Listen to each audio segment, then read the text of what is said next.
your life was gonna be this way.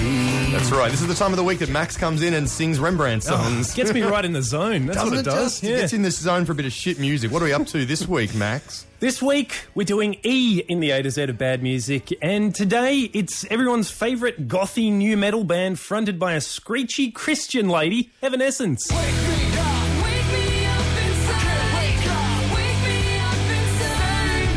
Save me from the nothing I've become. I was trying to remember Evanescence, and then that's just brought me back to life.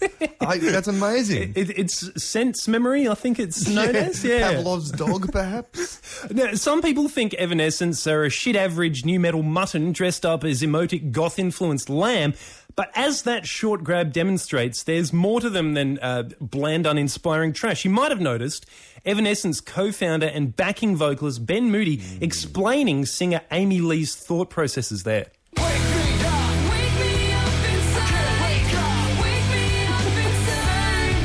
Save me from the nothing Does he have to say everything before she sings it? Is that the rule? Yeah, basically, yes. He says, wake me up, then she says, wake me up inside. Then he says, can't wake up, and then she says, wake me up inside again, illustrating her inner conflict. This, Doctor, is a classic technique taken from Greek tragedy, where a group of actors known as the chorus would comment on the themes and characters of the play. Actually, Evanescence was strongly influenced by Greek tragedy. As well as the chorus, they had uncomfortable sexual dynamics, and their music makes you feel really sad because it's awful. Has no one told you she's not breathing? Hello. Hello?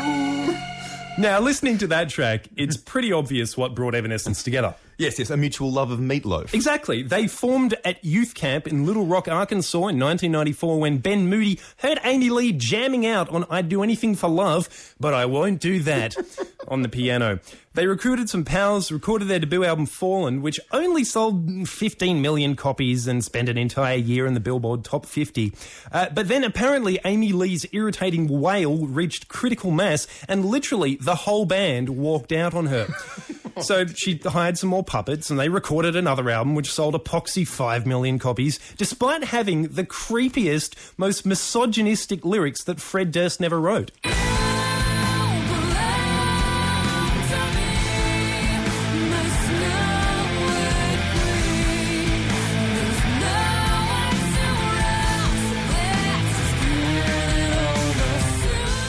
There's nowhere to run, so let's just get it over. That's what we call romance. In Evanescence world. Wow. So after all of Evanescence except Amy Lee quit, they didn't just stand idly by while she toured with Korn. They recruited an American Idol failure and started a new band called We Are the Fallen, which sound like no one in particular I can put my finger on. You bury me.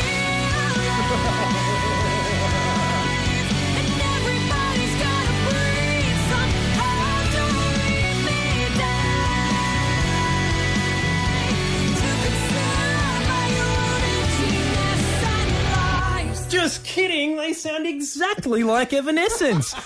And here's where it gets spooky. Like the Hydra of Greek mythology, Evanescence was split in half and then the two bits regenerated into new Evanescences. Who knows what will happen if If you kill one, 1,000 takes its place. Exactly. If We Are the Fallen break up, we might be faced with 3 Evanescences, or 5, or 7. In conclusion, Evanescence are so Greek, you could eat them with cucumber and feta cheese, but you wouldn't because they'd be past their use-by date and quite bitter. Max, thank you very much. And we've had our first complaint, quite a measured response too, on the text message line 19757 Don't be talking shit about Amy Lee. She is hot as.